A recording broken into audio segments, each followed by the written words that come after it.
নাহিদ রানার দুর্দান্ত বোলিংয়ে ওয়েস্ট ইন্ডিজের মাটিতে দ্বিতীয় টেস্টে জয়ের আশা দেখছে বাংলাদেশ, যেখানে ওয়েস্ট ইন্ডিজ তাদের প্রথম ইনিংসে 146 রানে অল আউট হয়েছে বাংলাদেশের দুর্দান্ত বোলিংয়ে তৃতীয় দিনের মাথায়।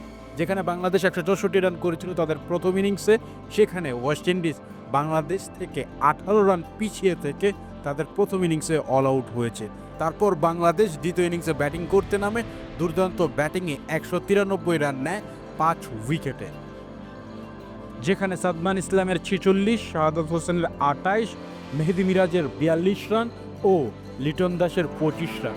মাঠে অপরাজিত রয়েছে জাকির আলী 29 রানে ও তাইজুল ইসলাম 9 রানে।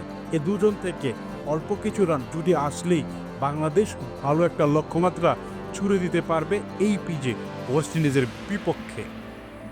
বাংলাদেশের স্কোরবোর্ডে তৃতীয় দিন শেষে 211 রানের লিড রয়েছে। এটাকে অন্তত 250 বা 70 করতে পারলে এই পিচে বোলারদের আক্রমণাত্মক বোলিংয়ে বাংলাদেশ দ্বিতীয় টেস্ট চতুর্থ দিনেই জিতে নিতে পারে।